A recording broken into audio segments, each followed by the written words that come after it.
चलो बिस्मिल्लाह रहमान रहीम। पीछे से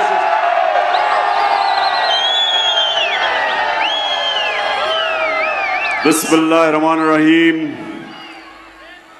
इय्याका नअबुदु व इय्याका नस्तईन।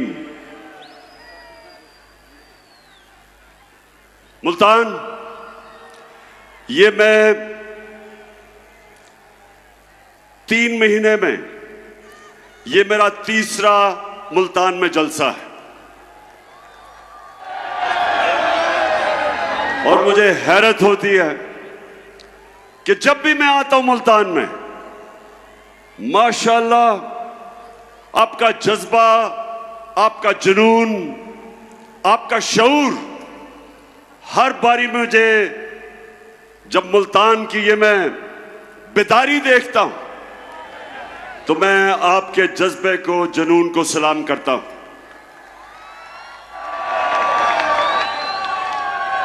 अब मुल्तान,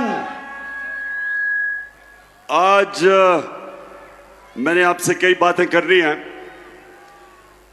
लेकिन सबसे पहले जो मैं देखता हूं, जिस तादाद में आज मुल्तान में हमारी ख्वातीन आई हुई हैं, मैं खास तौर पे आज आपको सलाम भी करता हूं और आप सबके लिए मैं पैगाम, अपनी ख्वातीन के लिए मैं पैगाम जो देना चाहता हूं वो ये कि देखें, अपने बच्चों को आपने खास तौर पे एक चीज समझानी है। नौजवानों, ये आपके लिए भी है। हमने अपने बच्चों को समझाना है कि कोई मुल्क अजमत पे नहीं जा सकता, तरक्की नहीं कर सकता, उस मुल्क की दुनिया में इज्जत नहीं हो सकती जब तक वो मुल्क अपना मुकाम नहीं समझता, जब तक वो मुल्क एक चीज अपने ज़हन में नहीं डालता कि अल्लाह ने हमें पर दिए, अल्लाह ने हमें पर दिए हैं, हम अशरफुल मखलूकात हैं, सबसे अजीम अल्लाह की मखलूक। कोई जरूरत नहीं है कि हम जमीन के ऊपर चूंटियों की तरह रींगे। जो मैं आपको पैगाम देना चाहता हूं वो ये कि हम सब में अल्लाह ने सलाहियत दी है, हम सब में अल्लाह ने वो ताकत दी है कि हम बड़े बड़े काम कर सकते हैं, हम अपने मुल्क को उठा सकते हैं, हम इसको वो मुल्क बना सकते हैं जो इलामा इकबाल की ख्वाब थी, एक मिसाली इस्लामी रियासत जो दुनिया के अंदर मिसाल बने कि असल में इस्लाम क्या है। तो मैं अपनी बहनों, आप सबको और अपने नौजवानों, खास तौर पे आपको, मैं जो आपको पैगाम देना चाहता हूं वो ये कि अल्लाह आपको एक बड़ा इंसान बनाता है। हम अपनी कमजोरियों की वजह से एक छोटा सा इंसान बन जाते हैं। मैं जब क्रिकेट खेलता था, मेरे से बहुत ज्यादा सलाहियत रखने वाले खिलाड़ी थे, मेरे से ज्यादा टैलेंटेड थे, लेकिन उनकी ख्वाब बड़ी नहीं थी, सोचते नहीं थे बड़ा। जब थोड़ा सा कामयाबी होती थी मुतमईन हो जाते थे या पैसे के पीछे लग जाते थे। ये मेरे पाकिस्तानियों एक चीज रखना, ये मेरे कभी लफ्ज ना भूलना, पैसे को इस्तेमाल करना सीखो, पैसे से कभी इस्तेमाल ना होना।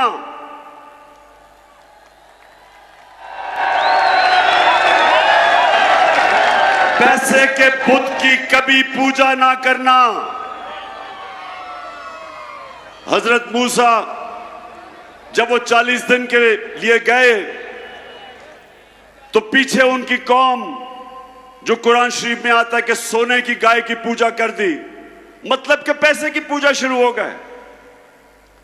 तो ये याद रखें कि ये जो मेहरबानों का मुखालिफ है वो भी पैसे के बुत की पूजा करता है, वो भी पैसे को बड़ा समझता है, जिस तरह उसका लीडर आसिफ जरदारी समझता है। कभी भी मेरे मुल्तान के पाकिस्तानियों, ला इलाहा इल्लल्लाह का मतलब समझो। स्वाय अल्लाह के जब आप किसी के चीज के सामने झुकते हैं वो शिर्क है, चाहे वो पैसे का बुत है, चाहे वो खौफ का बुत है।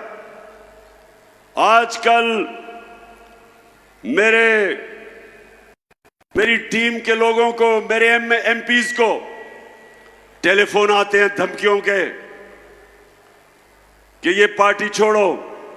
मीडिया को धमकियां दी जाती हैं, मीडिया हाउसेस को धमकियां दी जाती हैं, एंकर्स को, सहाफियों को डराया जाता है कि इमरान खान के साथ ना चलो नहीं तो हम ये कर देंगे। तो मेरी कौम, ये सबसे खौफनाक बुत पैसे के बुत के अलावा खौफ का बुत है। खौफ भी एक बड़े इंसान को छोटा बना देता है। आज तक कोई बड़ा खिलाड़ी नहीं निकला जिसने अपने खौफ को काबू नहीं पाया।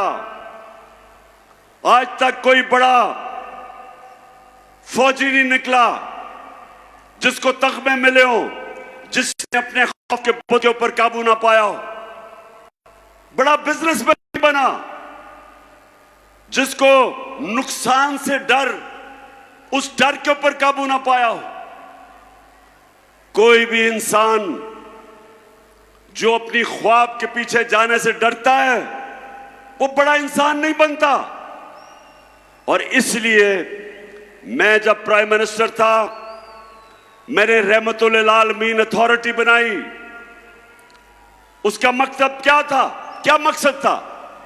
उसका मकसद यह था कि मेरे बच्चों को, इस मुल्क के नौजवानों को पता चले कि आज से तकरीबन 1500 साल पहले जब मेरे नबी सल्लल्लाहु अलैहि वसल्लम ने दुनिया की तारीख का सबसे बड़ा इनकलाब लेके आए थे, वो कैसे उन लोगों को जिनकी कोई हैसियत नहीं थी, कैसे उन्होंने उनको दुनिया की इमामत करवा दी।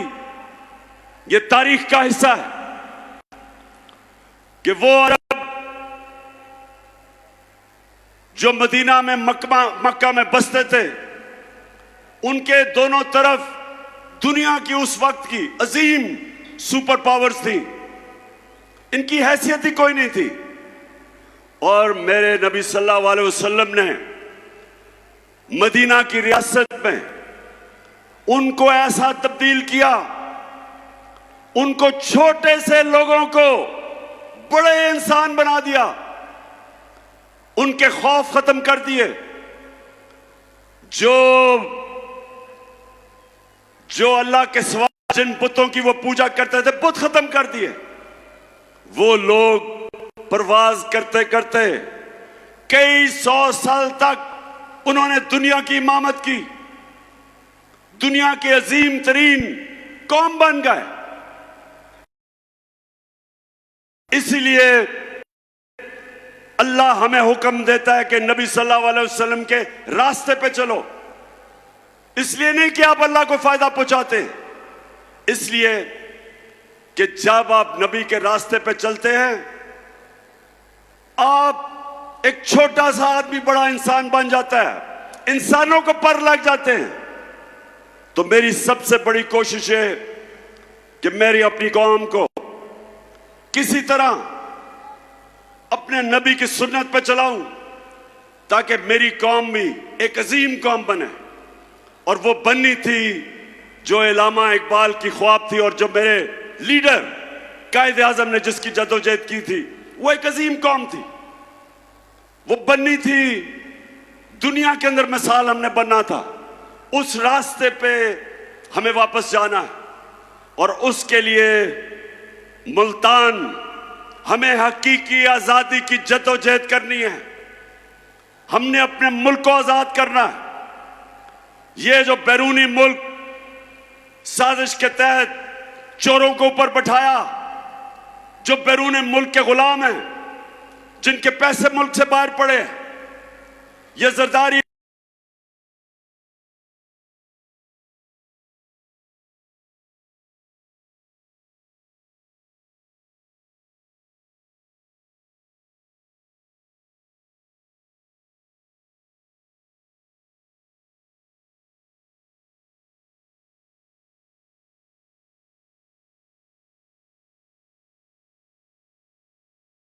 और नवाज शरीफ 30 साल से उन्हीं मुल्कों के हुक्म पे हमारे फैसले करते हैं।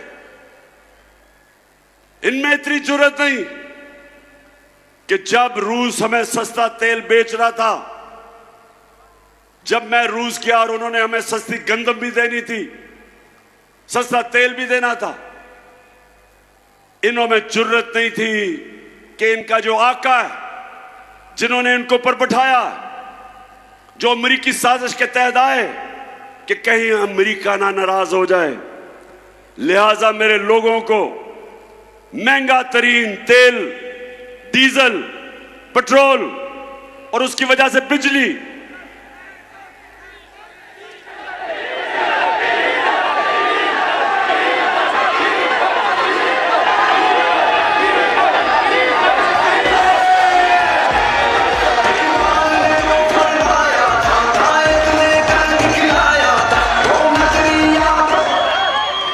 तो मुल्तान हमारी कोशिश है कि हम अपने मुल्क को आजाद करें। सबसे पहले मुल्क के फैसले पाकिस्तान में हो। हम अपने मुल्क को अपने पैर पे खड़ा करें।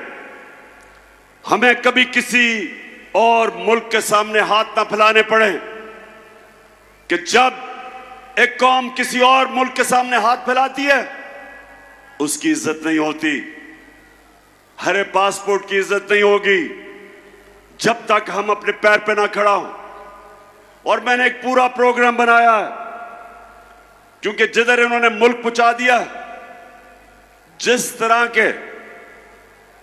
तरह के पाकिस्तान को इन्होंने 2 महीने में जो कर्जे लिए हैं, जिस तरह कर्जों की दलदल में भी गिर रहे हैं, हमारी माइशत भी नीचे जा रही है, हमारी इंडस्ट्री भी नीचे जा रही है। हमारे किसानों के लिए जो भी शाह महमूद कुरैशी ने बताया कि कितने बुरे हालात हमारे आज किसानों के हैं। ट्यूबवेल में डीजल, उसकी कीमत ऊपर, बिजली वो दुगनी से भी ज्यादा। तो जो किसान के पास पैसे, उसके खर्चे इतने चले गए हैं कि वो अपनी जमीन के ऊपर पैसा नहीं लगा सकता। इंडस्ट्री जब बंद हो गई, बेरोजगारी बढ़ रही है। जो हमने दुनिया को एक्सपोर्ट्स करके अपनी दौलत में इजाफा कर रहे थे, याद रखें हमारे 3.5 साल में पाकिस्तान की सबसे ज्यादा रिकॉर्ड एक्सपोर्ट्स हमारे जमाने में थी। सबसे ज्यादा बैरून मुल्क ने पैसा पाकिस्तान में हमारे जमाने में भेजा। सबसे ज्यादा टैक्स इकट्ठा किया हमने किया। हमारे जमाने में 4 जो बड़ी बड़ी फसलें थी, तारीखी उनकी पैदावार थी। किसान के पास तारीखी पैसा गया। किसान के पास जो उसकी आमदनी थी, कभी किसान को इतना पैसा नहीं मिला जो हमारे आखिरी 2 साल में मिला। और उसके अलावा हम हेल्थ कार्ड लेके आए कि इसके IMF के प्रोग्राम में होते हुए हमने अपने फैसला किया कि हर खानदान को 10 लाख रुपए की हेल्थ इंश्योरेंस किसी भी अस्पताल में जाके अपना इलाज करवा सकते थे। और ये एहसास प्रोग्राम, हेल्थ कार्ड, फिर कामयाब पाकिस्तान में सूद के बगैर कर्जे, निचले तबकों को हमने पूरा प्रोग्राम था कि घर बनाने के लिए सूद के बगैर कर्जे। और ये तब जबकि हम भी IMF के प्रोग्राम में थे।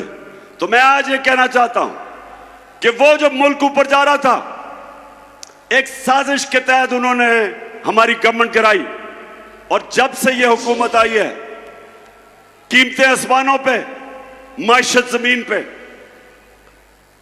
और मैं आज आपके पास इसलिए आया हूं कि एक तो हमने इनसे अपने आप को आजाद करना है।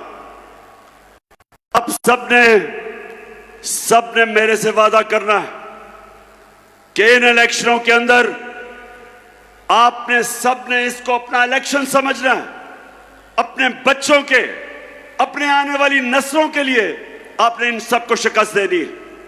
मुल्तान, आप तैयार हो? बताएं मुझे। तबाह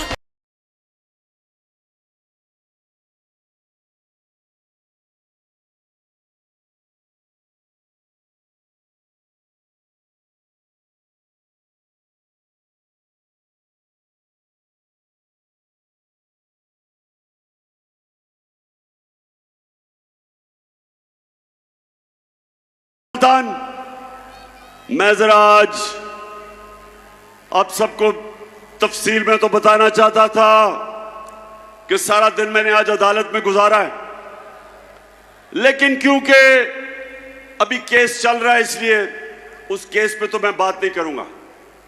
लेकिन मैं अपने सारे पाकिस्तानियों को आज बताना चाहता हूं कि ये मेरा नजरिया है, ये मेरा ईमान है कि जब तक इस मुल्क में कानून की बालादस्ती यानी कि इंसाफ नहीं होगा, ये मुल्क तरक्की नहीं कर सकता। जब तक इस मुल्क में हमारी अदालतें आजाद और मजबूत नहीं होंगी, जब तक वो इंसाफ नहीं देंगी, पाकिस्तान छोड़े कोई मुल्क तरक्की नहीं कर सकता। सारी दुनिया में अपनी उम्र में फिरा हूं, सारी दुनिया तकरीबन देख ली मैंने। एक नतीजे पे मैं आया मुल्तान के खुशहाल मुल्क और उस मुल्क जिधर गुर्बत होती है, सिर्फ एक फर्क होता है,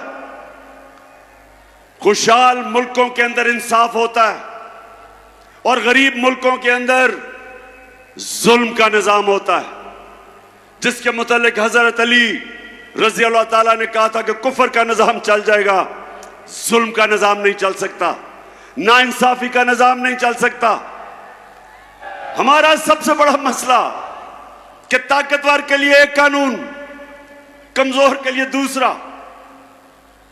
मैंने 26 साल पहले से अपनी कौम को उनकी तरबियत करने की कोशिश की इंसाफ के अंदर, क्योंकि मैंने बरतानिया में जो निजाम देखा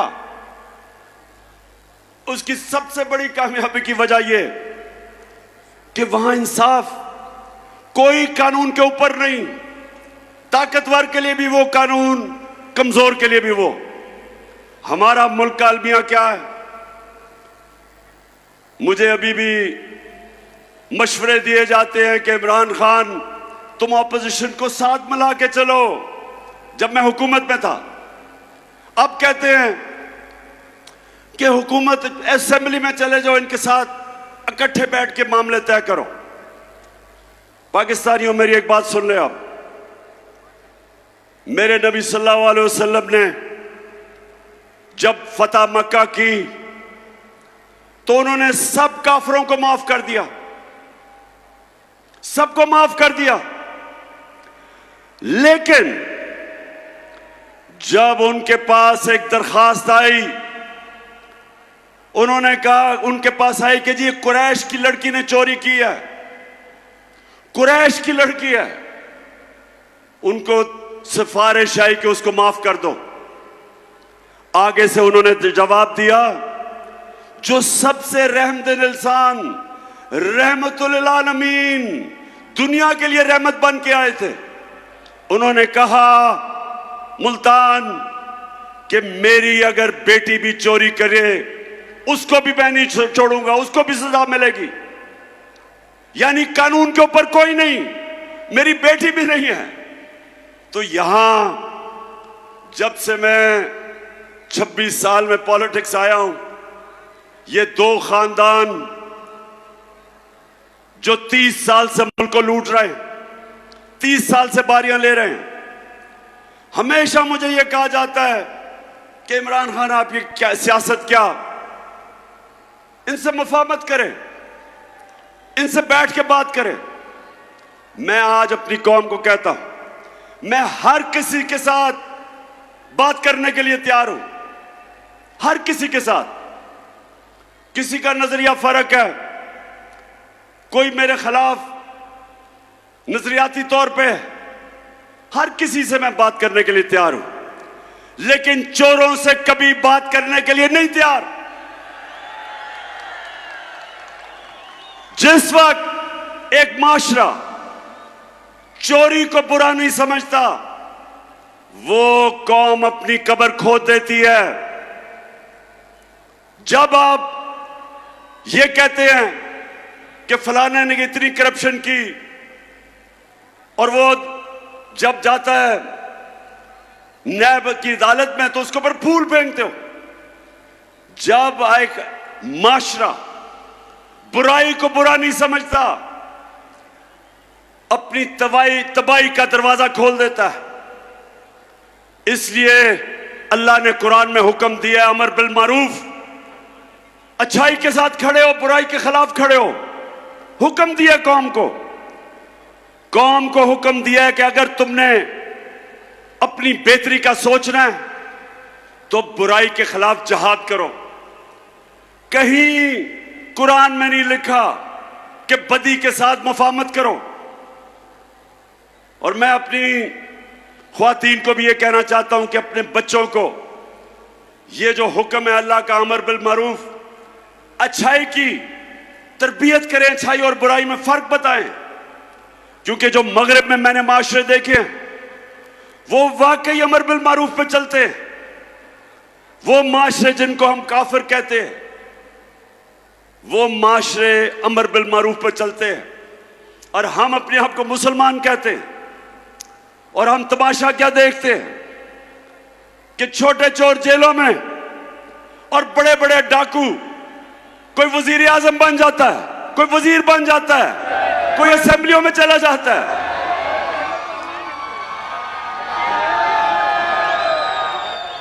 ये है हमारी दूसरी आजादी, हकीकी आजादी की जंग, कि हमने अपने आप को, वो लोग जो माशरे के अंदर फितना है, जो कब्जा ग्रुप है, हमने इनका मुकाबला करना है।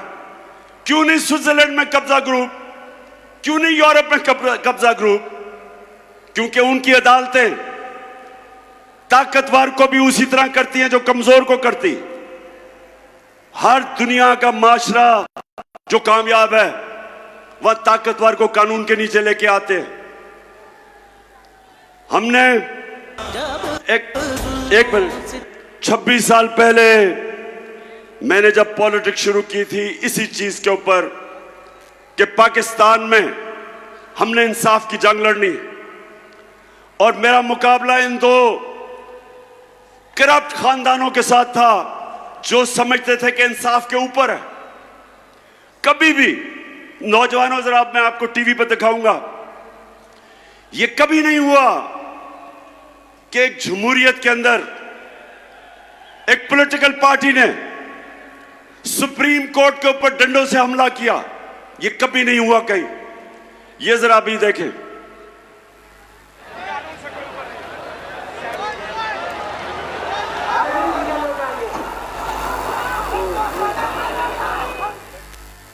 ये सुप्रीम कोर्ट के बाहर खड़े हैं। ये 1997 की बात है।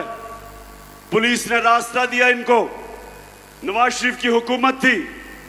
ये जरा देखें, सुप्रीम कोर्ट में पुलिस से इनको नून लीग के गुंडों को जाने दिया, क्योंकि वो नवाज शरीफ के खिलाफ फैसला करने लगा था जस्टिस सजाद अली शाह। और ये देखें कि पुलिस तमाशा देख रही है और डंडे लेके 1997 में ये देखें सुप्रीम कोर्ट के अंदर घुस गए। दीवारें टाप के सुप्रीम कोर्ट के अंदर जा रहे हैं। ये मैं आपको ऐसे कमेंट्री दे रहा हूं जैसे क्रिकेट मैच की कमेंट्री हो रही हो। अब ये देखें,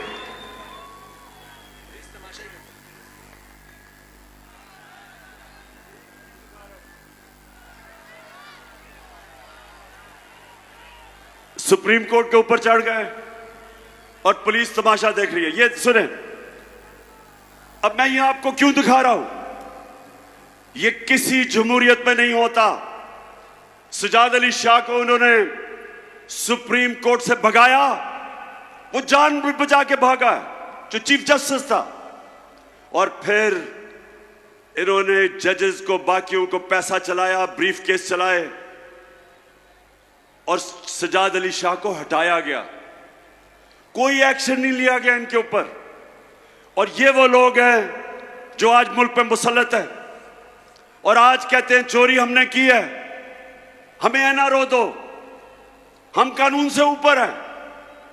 उधर वो नवाज शरीफ बैठा हुआ लंदन में, वो इंतजार कर रहा है कि पहले मेरे केसेस खत्म करो, फिर मैं दूसरी दफा एनआरओ लेके पाकिस्तान आता हूं। मुझे ये मुल्तान बताओ कि छोटा आदमी तो भैंस चोरी, गाड़ी चोरी, मोटरसाइकिल चोरी, वो तो जेल में। तो जो अरबों रुपए मुल्क के लूट के बाहर जाता है, वो कहता है कि मैं कानून के ऊपर हूं। और ये है जंग, इंसाफ की जंग है पाकिस्तान में। हम सब ने मिलके, जब तक हम इंसाफ नहीं, ताकतवर को कानून के नीचे नहीं लेके आते, ये कौम आजाद नहीं होगी। थानों में जुल्म होंगे, ताकतवर झूठे केस करवाएगा कमजोर पे, थानों में जुल्म, जमीनों पे कब्जे, हर जगह कमजोर आदमी पिसेगा। आज जो बैरून मुल्क पाकिस्तानी है, मुल्तान ये सुन लो, मेरे पाकिस्तानी भी सुन रहे होंगे, आज ये याद रखें कि जो दल दल में हमें इन्होंने फंसा दिया है 4 महीने में, इससे अब सिर्फ एक तरह हम निकलेंगे।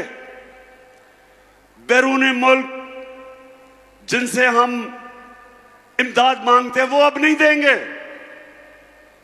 वो अगर देंगे भी तो वो हमारी आजादी छीनेंगे। इसलिए एक ही तरीका है, 1 करोड़ पाकिस्तानी बाहर बैठा है, ये हमारा सबसे बड़ा असास है। और इसको जिस दिन इनमें से 1 करोड़ में से 5 लाख ने भी पाकिस्तान में सरमायाकारी कर दी, अरबों डॉलर मुल्क में आ जाएगा। ये हैं जो लोग हमें आजाद करेंगे बैरूनी मुल्क के कर्जों से। लेकिन वो कभी नहीं आएंगे, वो कभी पाकिस्तान में सरमायाकारी नहीं करेंगे जब तक हमारा इंसाफ का निजाम ठीक नहीं होता, कॉन्ट्रैक्ट एनफोर्समेंट नहीं होती, जब तक उनको ये एतमाद ना हो कि जब वो सरमायाकारी करेंगे उनसे फ्रॉड नहीं होंगे। वो इसलिए दुबई चले जाते हैं, वो मलेशिया चले जाते हैं, लेकिन पाकिस्तान में सरमायाकारी नहीं करते। तो जो मेरा इंशाअल्लाह अल्लाह ने आगे बारी दी, तो मैं आज सबसे पहले अपने बैरून मुल्क पाकिस्तानियों के लिए आसानी पैदा करूंगा कि पाकिस्तान में सरमायाकारी करें, और उसके लिए अपना इंसाफ का निजाम इसको बेहतर करेंगे। और उसकी वजह से इंशाअल्लाह ये आप देखते रहेंगे कि बजाय किसी के सामने हाथ फैलाए, हम पाकिस्तान को उठा देंगे और इंशाअल्लाह वो मुल्क बनेगा जो इसको बनना चाहिए था 75 साल पहले। आखिर में मुल्तान, मुझे ये बताओ कि ये जो भाग गए हैं मैच खेलने से, ये जो भगौड़े हो गए हैं,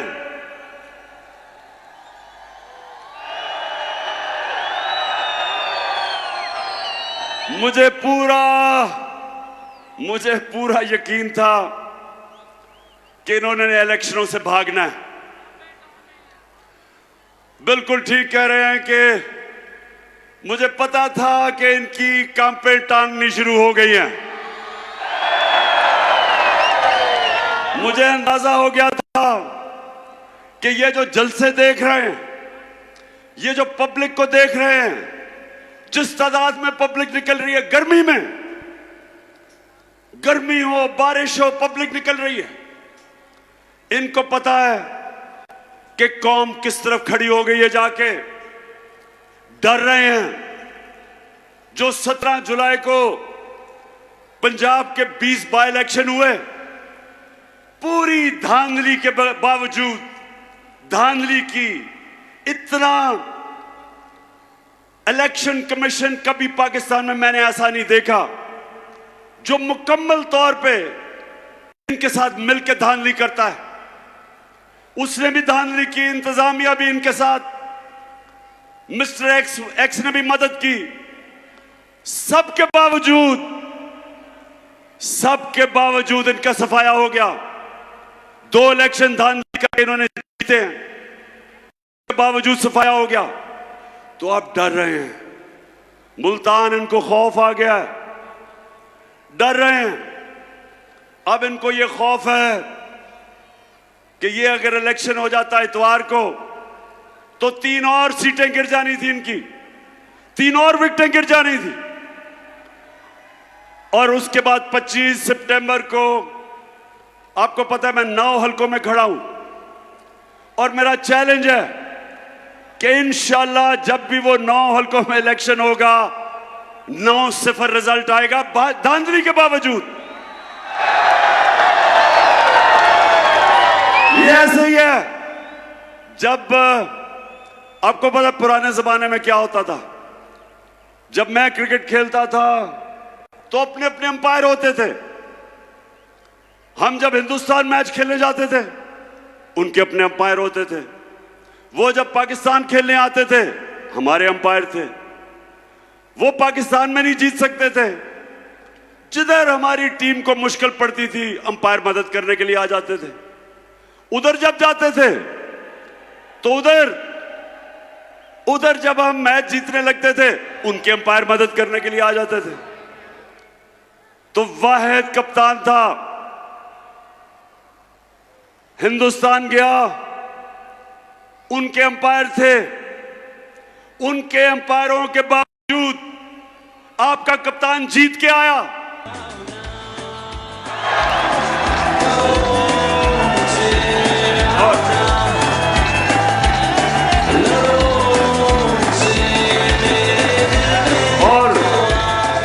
और इस बारी मुल्तान, इस बारी पहले हमने 17 जुलाई को जो चीफ इलेक्शन कमिश्नर ने इनके साथ मिलकर बैटिंग की, उसको भी हराया, इनको भी हराया, इंतजामिया भी इनकी थी, उसको भी हराया, और मिस्टर एक्स को भी हराया। और इंशाल्लाह अब भी जब भी इलेक्शन होंगे, मेरा सबको चैलेंज है कि तुम जो मर्जी कर लो, पाकिस्तानी कौम फैसला कर बैठी है। जो मर्जी करो, पूरी कोशिश है इनकी कि किसी तरह इमरान खान को मैच से निकाला जाए। ये हम जब छोटे होते थे ना मुल्तान, हम जब छोटे होते थे तो जब आपस में क्रिकेट मैच खेलते थे, तो जो टीम हार रही होती थी वो विकेटें उठा के भाग जाती थी। ये इन्होंने किया है, हार रहे थे, विकेटें उठा के चले गए, मैच ही कैंसिल कर दिया इन्होंने। लेकिन मेहरबानो, मुझे तो बड़ी खुशी हुई कि जिस तादाद में हमारी ख्वातीन आई हैं, मेहरबानों ने सुना, बड़े जलसे किए और अपनी औरतों को। और ये याद रखें, जिस कौम की औरतें बेदार हो जाएं, शऊर आ जाए, वो कौम को कोई गुलाम नहीं बना सकता। फिर से तू अड़ जा, फिर से तू डट जा, फिर से वो बल्ला घुमा।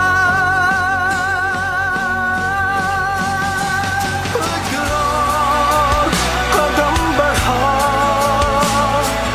फिर से वो लम्हा दोहरा। आजकल हालात ऐसे हैं मुल्तान, आजकल हालात ऐसे हैं कि वालिद जनाब या पीपल्स पार्टी या नून लीग के लिए मेहनत कर रहा है, जब घर आता है तो पता चलता है कि बीवी बच्चे सारे तहरीक इंसाफ में आ गए हैं।